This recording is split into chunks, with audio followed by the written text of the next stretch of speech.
guys, Scorpio. Welcome po sa ating channel. Ito ang inyong daily gabay tarot reading for February 2, 2025. Please bear in mind that kung naka-resonate kayo, comment down.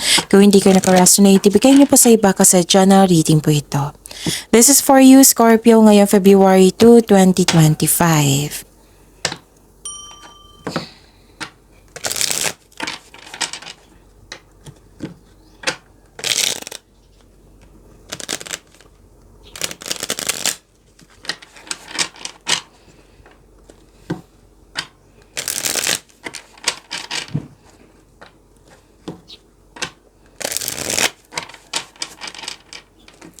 Para po ito sa inyo, Scorpio, ngayong February 2, 2025.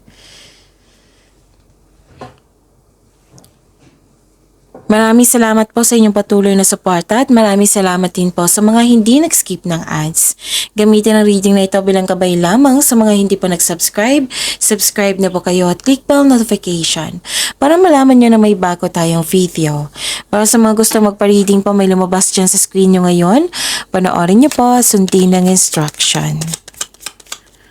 Spirits Guide, mga ganap po para kay Scorpio.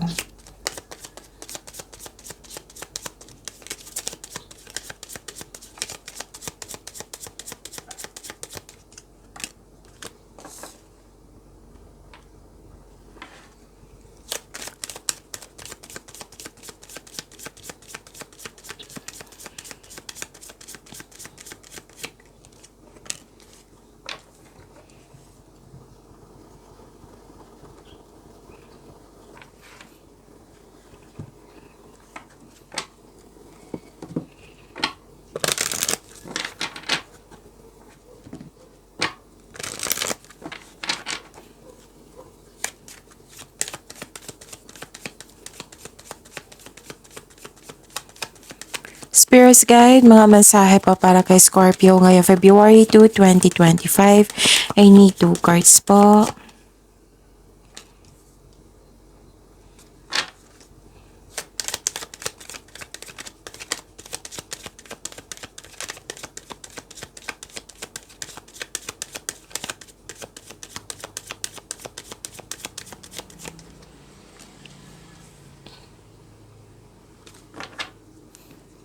Okay.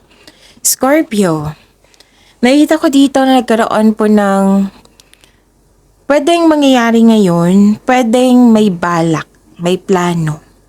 Okay? May nakita ko ditong party, reunion, meeting, special event, public event. Yan. May nakita kong ganyan. Tapos nakita ko rin dito na may malalaman kayong sekreto po. Yes, may malalaman kayong sekreto. Tapos nakita ko din dito, nagsaliksik kayo. Pwedeng nagbabasa kayo ng libro, nagsaliksik kayo sa internet para may makuha kayong kaalaman. Clarity. May nagbigay din ng message sa iyo. Wisdom message po ito. Yung siyang dahilan na na-motivate kayo. Siya ang dahilan na na-motivate kayo. Yes, nagbigay ito ng wisdom message. Nagbigay ito ng suporta sa iyo. So, joy and delight. Open your heart to joy. And cleansing waters. Purification activities.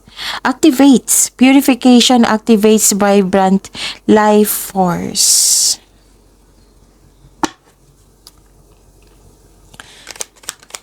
Spirits Guide, ano po yung energy ni Scorpio ngayong February 2, 2025?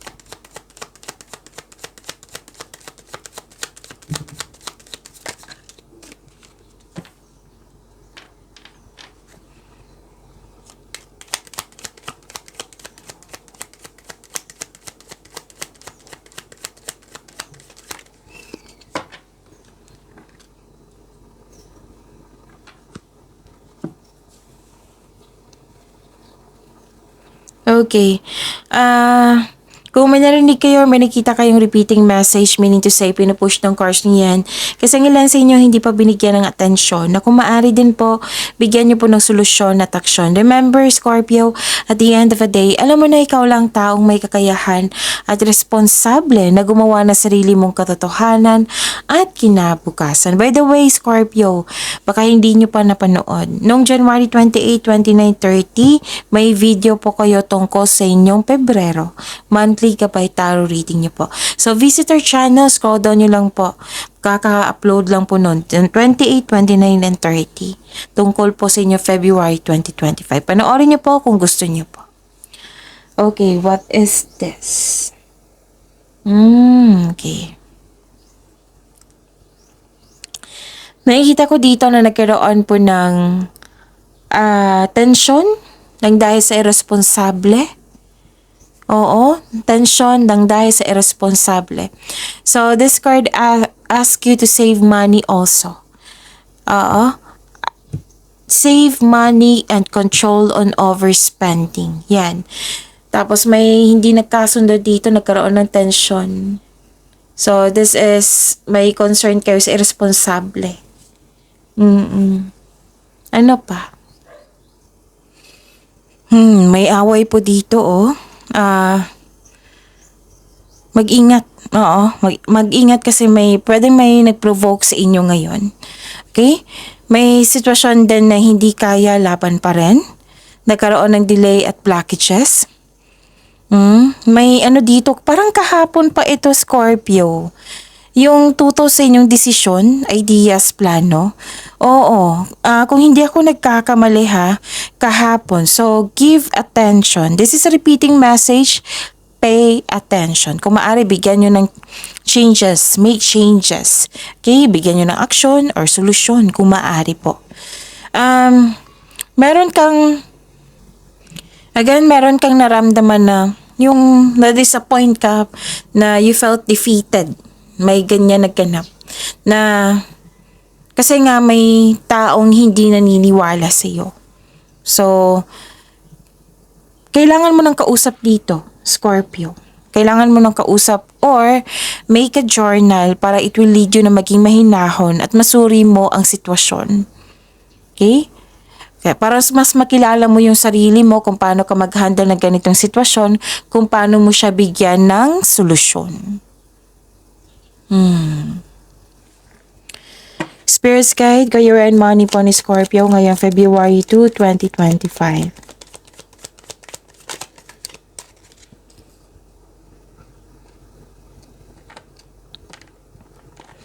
And the clarification of this card po.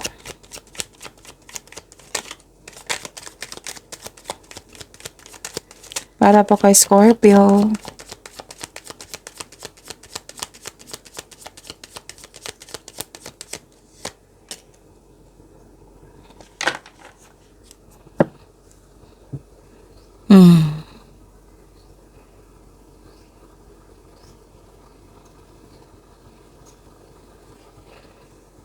Okay.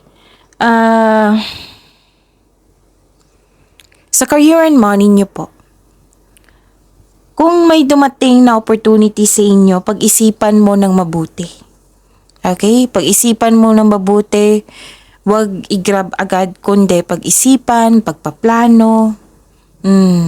Kung sakaling magugustuhan mo, alam na alam mo yung gagawin mo kasi may plano na eh.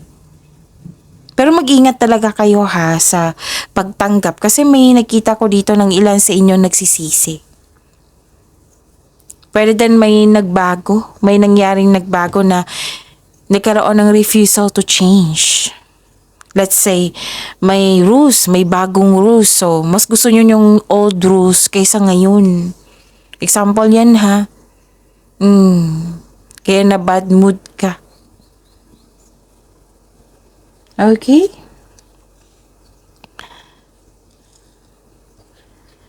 Nakita ko rin dito na nagkaroon po ng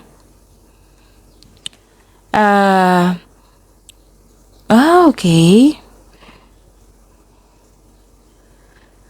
Ang taong nanloko sa inyo sa career and money nyo. nagbago na po daw siya. Nagkaroon ng na-enlighten siya, nagbago siya, na-realize na niya, siguro guilty.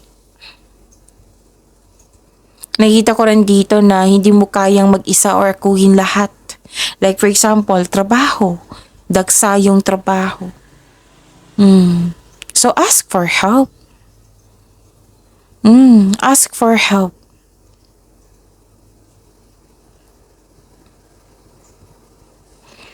Okay? Kasi nakita ko dito, hindi mo kaya mag-isa. Nahihirapan ka, so ask for help. Ano pa? Nagkaroon din ng hesitation, kaya nagkaroon ng delay. Yes.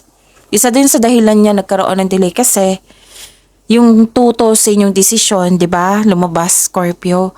May hesitation din dito. Baka ito yung pangyayaring itong tutol, nagkaroon ng hesitation. Kaya nagkaroon ng delay.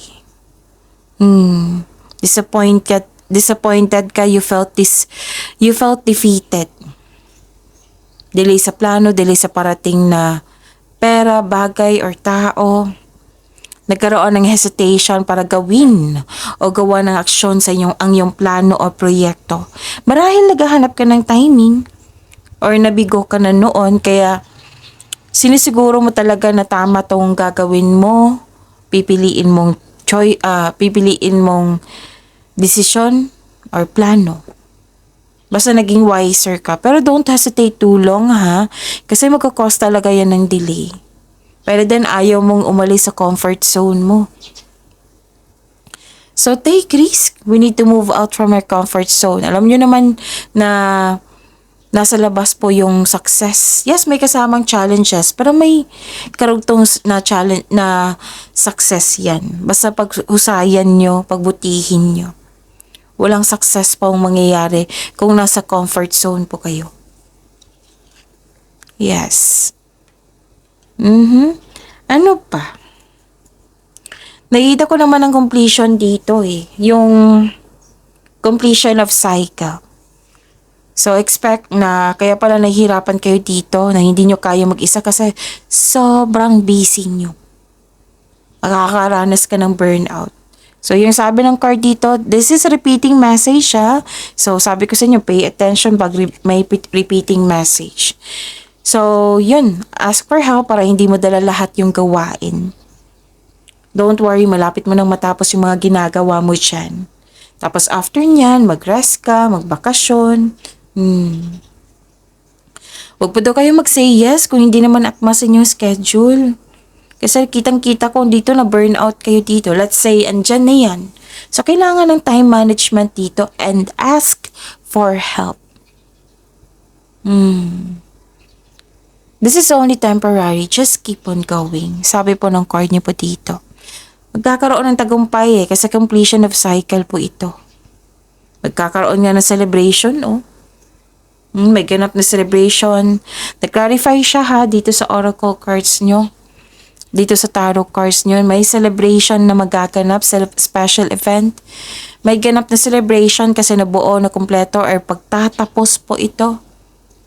Well, like for example, pagtatapos ng kontrata, proyekto. May graduation ba ngayon? Kasi may nakita kong pagtatapos talaga dito. Pagdiriwan. Pwedeng anniversary. Pagtatapos. Actually, may nakita ko dito, may gantipala kang matatanggap, Scorpio. May gantipala kang matatanggap, maaring mana ito, promotion or recognition.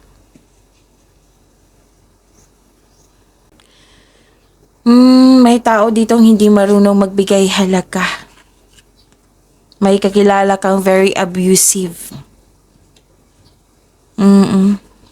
Sa isang sitwasyon. Holding grudges or acting like a bully, kaya hanggat maaga iwasan mo na ito. May dito, may nakita ko ngayon na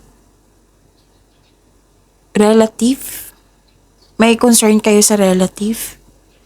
Pwedeng tungkol po ito sa property. Kaya nga napahinto ako kasi may nakita ako na may away na relative. Kung hindi man ito relative, basta malapit to sa iyo na nagkaroon kayo ng away tungkol sa property. may sinabi sa akin ngayon ha. Kaya nga napahinto ako kasi yun, nakikita ko talaga na kaya nga may sabi ang card niyo po dito na kaya hanggat maaga, iwasan mo itong taong ito. Maaring pwedeng yung haharap is yung lalaki. Paminsan-minsan ko lang to sasabihin ha, baka makatulong po. So kung nakaresonate kayo, so be it. So kung hindi kayo nakaresonate, ibigay niyo po sa iba. Okay? Kasi may nakita ko ngayon. Basta may kung pwede po daw ang mag-asikaso yung tao, pwedeng husband nyo, pwedeng anak nyo, pwedeng kapatid nyo, na siya yung kakausap sa babaeng yun. Strong personality yung babaeng yun Hindi ko nagustuhan rin yung energy niya. Oo, hindi ko nagustuhan yung energy niya. Parang kahit ibang tao maiinis sa pag-uugali niya. So mag-ingat kayo. Kung nakaresonate kayo ha, mag-ingat talaga kayo. Kung pwede, wag na lang kayong haharap sa kanya. Kasi may diferensya sa kanya Ito, yung energy niya. Oo, yung energy niya hindi nakakabuti sa lahat. Yung energy niya is nakakairita. Oo, nakakairita. Kahit ako naiirita, kahit wala akong connection sa kanya, naiirita ako sa pag-ugali niya kasi walang dahilan na maganyan siya sa kanyang kapwa. Walang dahilan talaga. Na naging strong lang siya ng dahil sa property or money.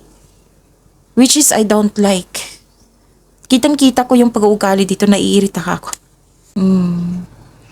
Na mag-ingat kayo sa kanya. Yung warning na kailangan na hindi kayo ang mag-confront sa kanya. Kung pwede, isang lalaki na malapit sa'yo. Pwedeng anak mo, pwedeng kapatid or mister mo na mag-settle in legal ways. Kasi nakita ko dito yung paraan na mabigyan ng solusyon in legal ways. Or sa tamang pag-uusap. So let's proceed kasi hindi ko yung gusto yung ugali niya. Okay? So ang sabi kasi ng card dito, hindi mo deserve na bigyan ng treatment na ganyan, na yung nakakairita yung pag-uugali ng taong yan. Umiwas kayo sa kanya, Scorpio ha. Minsan lang ito, minsan ko lang tong i-share yung nakikita ko kasi kailangan kong inom ng tubig kasi naiirita ako sa energy ng babaeng yun. Kasi ang sama niya naging masama lang siya nang dahil sa isang bagay. Naka-highlight talaga yung property dito. Naka-highlight yung pera. Kung hindi property, pwedeng pera. Na handa siyang maging masama ng tungkol sa pera. 'Di ba? So, naiirita ako. So, let's proceed. Spirits guide, love, life, self-love, partnership, and romance ni Scorpio ngayong February 2, 2025. Kung hindi kayo naka-resonate, ibigay nyo po sa iba. Okay, skip nyo lang po. Kasi nag-share ako nung nakaraan. Kaya in-stop ko yung makikita ko. Hindi ko talaga sinishare during reading. Kasi, yun nga.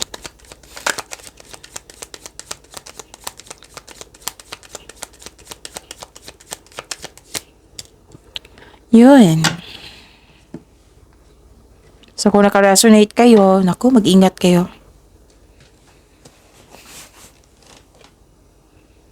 Maraming salamat po sa patuloy na tiwala at suporta sa ating channel. At maraming salamat din po sa mga hindi nag-skip ng ads. Okay.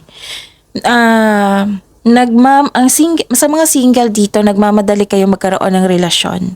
So this card tells you na slow down kasi may ibibigay ang tadhana sa iyo, ang universe sa iyo. Kailangan mo lang na maghintay at magbigay ng pasensya. Sa buhay mag-asawa, sa mga may relasyon, nagkaroon ng growth sa inyong relasyon at nagbigay ka ng pasensya sa partner mo. Tapos, you're very close to see the tangible results sa inyong effort. So, stay positive and be grateful. Okay? So, yun. Ano pa? Nakita ko rin dito na nagkaroon po ng be confident. Comfort zone pa rin to eh. Kailangan nyo lumabas sa comfort zone if you're serious about your growth. Okay? Feeling burnout kayo, so expect na magiging busy kayo ngayon, Scorpio. So, prepare yourself. Don't push yourself so hard. Sabi po ng card nyo. So, pagyamanin nyo po yung blessings na binigay sa inyo, Scorpio. See you tomorrow. Please like, subscribe, and click bell button for notification para updated po kayo sa daily tarot reading natin. Maraming salamat po.